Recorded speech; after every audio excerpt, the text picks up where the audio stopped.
नमस्कार, मैं हूं दीपाली राणा। आप देख रहे हैं योर मनी, पर्सनल फाइनेंस से जुड़ा हमारा बेहद ही खास शो जो हम लाते हैं ताकि आपको सिखा सके कि कैसे आप बेहतर फाइनेंशियल प्लानिंग करके अपने बड़े बड़े सपनों को पूरा कर सकते हैं। तो योर मनी आपको ना सिर्फ ये बताता है कि कहां और कैसे शुरुआत करें, बल्कि आपकी शुरुआत को बेहतर भी बनाता है। आज आपके तमाम क्वेरीज को आंसर करने के लिए भी खास मेहमान हमारे साथ मौजूद रहेंगे, लेकिन पहले आपको बता देते हैं तरीका इस शो में पार्टिसिपेट करने का।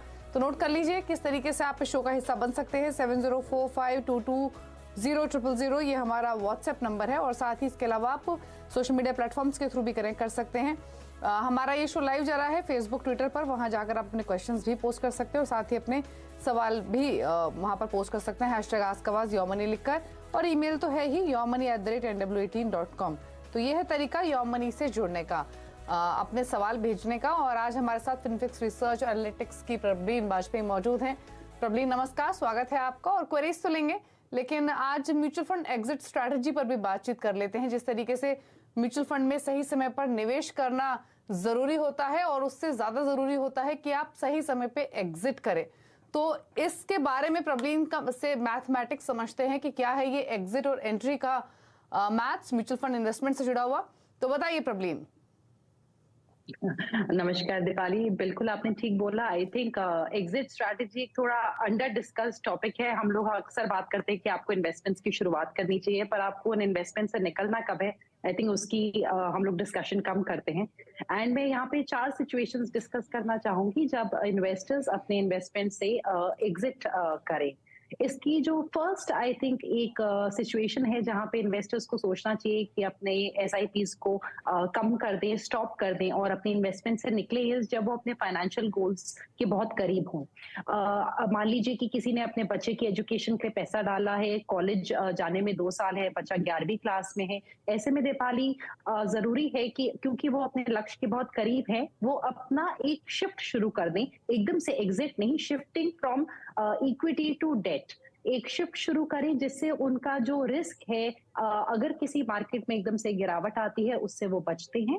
तो यानी कि आपके जब आप लक्ष्य को आप उससे 2 या 3 साल दूर है, तब आप अपनी एक शिफ्टिंग शुरू करिए एंड अपने जो प्रॉफिट्स है उनको कंसोलिडेट करिए। तो जो फर्स्ट हमारा रीजन है टू एग्जिट एन इन्वेस्टमेंट, वो हो गया जब आप अपने फाइनेंशियल गोल्स के करीब हैं। सेकंड आई थिंक जो एक और बहुत इंपॉर्टेंट रीजन है जब हम एक इन्वेस्टमेंट से एग्जिट सोच सकते हैं, वो है हमारी जो एक एसेट एलोकेशन की हम अक्सर बात करते हैं।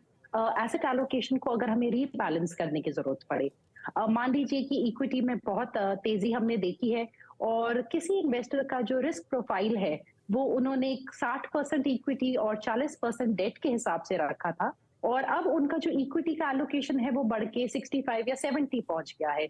ऐसे में भी दीपाली समझदारी इसी में है कि आप अपने रिस्क प्रोफाइल के हिसाब से अब इक्विटी को थोड़ा एग्जिट करेंगे एंड डेट पे अगेन इन्वेस्ट करेंगे, बिकॉज उसका एलोकेशन बढ़ चुका है और डेट का एलोकेशन कम हो गया है। तो ये एक हमारी सेकंड सिचुएशन होती है। इसके अलावा अगर इन्वेस्टर की खुद की रिस्क प्रोफाइल में कोई फर्क है, तब भी वो अपने इन्वेस्टमेंट्स का एग्जिट और एंट्री उस हिसाब से टाइम कर सकते हैं। Third and I think very important reason is जब इन्वेस्टर्स अक्सर हमें भी एक क्वेश्चन पूछते हैं कि मैंने इस स्कीम में निवेश किया था, मेरा प्रॉफिट है, क्या मैं निकल जाऊं।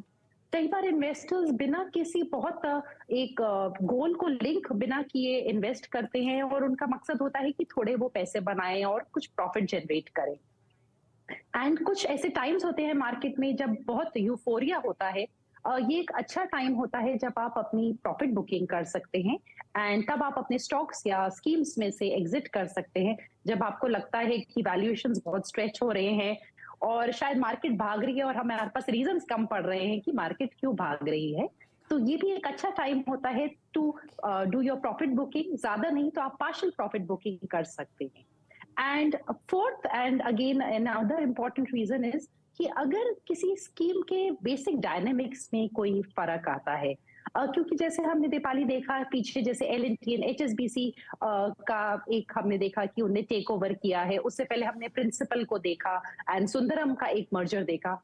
ऐसे में कुछ स्कीम्स के मैंडेट में चेंज आ सकता है, और अगर वो मैंडेट चेंज इन्वेस्टर्स की रिस्क प्रोफाइल और उनके गोल के हिसाब से सही नहीं बैठता, तब भी उस इन्वेस्टमेंट को एग्जिट करना चाहिए।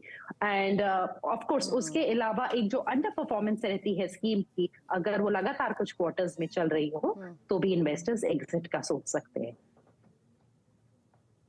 ओके, तो तमाम इम्पोर्टेंट बातें आपको बताई गई हैं प्रबलीन के द्वारा। किन किन बातों का आपको ख्याल रखना है, क्या 4 सिचुएशंस हो सकती हैं और उसके बेसिस पे क्या स्ट्रैटेजी आपकी होनी चाहिए। तो जिस तरीके से हम कहते हैं कि एंट्री बहुत इंपॉर्टेंट होती है किसी भी इन्वेस्टमेंट में, एग्जिट भी इक्वली इंपॉर्टेंट होता है डिपेंडिंग ऑन डिफरेंट सिचुएशंस। लेकिन चलिए, अगर अब भी कोई कंफ्यूजन है आपको या कुछ गणित आपको समझ में नहीं आया या कोई सवाल मन में आ रहा है, तो अपने क्वेश्चंस आप योर मनी में भेज सकते हैं ही, ना ही सिर्फ अपने इन्वेस्टमेंट रिलेटेड बट जानकारी रिलेटेड भी क्वेश्चंस आप हम तक पहुंचा सकते हैं। अब पहले कॉलर से कनेक्ट करते हैं। विनय कुमार हमारे साथ मौजूद हैं। विनय जी नमस्कार, स्वागत है आपका, बताइए क्या सवाल है। नमस्कार ma'am, thank you very much for responding. Hello, thank you show में अपना क्वेश्चन भेजने के लिए, बताइए। जी मैम, मैंने एक दिसंबर से, I am a retired officer, अभी मैंने दिसंबर में शिप शुरू किया है और ओके 50,000 रुपीज पर मंथ में सेव करना चाहता हूँ डिफरेंट शिप्स में।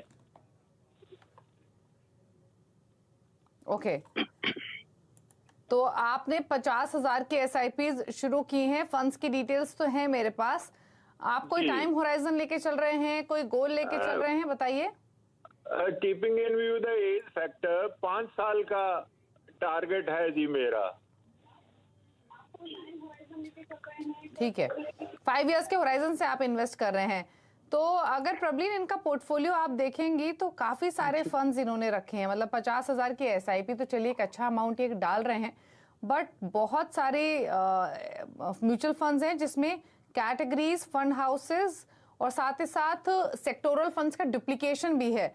आदित्य बिरला का digital India, ICICI pru tech, SBI tech, Tata digital, similarly PGIM India mid cap, Parag Parikh का फ्लेक्सी कैप है, क्वांट का फ्लेक्सी कैप है। तो काफी सारा डुप्लीकेशन दिख रहा है। बाकी आप बताइए, पहली चीज तो इनका पोर्टफोलियो में क्या बदलाव करने हैं इफ नेसेसरी, और 5 इयर्स में कितना कॉर्पस से एक्यूमुलेट कर सकेंगे।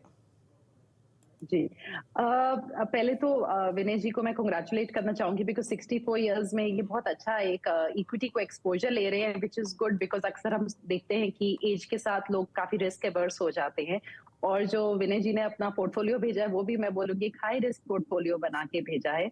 सबसे पहले तो मैं पोर्टफोलियो पे ये बोलना चाहूंगी कि विनय जी, आपने 20,000 रुपीज जो 50,000 में से यानी कि 40% सेक्टोरल फंड्स की तरफ एलोकेट किया है, और वो भी वो सेम ही सेक्टर है, पूरा टेक्नोलॉजी। तो ये स्ट्रैटेजी के हिसाब से मुनासिब नहीं है, ये आप मत करिए। आप अपना सेक्टोरल एलोकेशन एक 10% से ज्यादा मत रखिए। आप इन चारों में से एक को कंटिन्यू कर लीजिए। आप चाहे SBI को कंटिन्यू कर लीजिए, सारे ही अच्छे फंड हैं, इनमें से एक को कंटिन्यू करिए। और अगर आपको टेक्नोलॉजी में एक्सपोजर लेना है तो एक और 10% का आप एक्सपोजर US टेक्नोलॉजी स्टॉक्स को ले लीजिए थ्रू नास्डैक।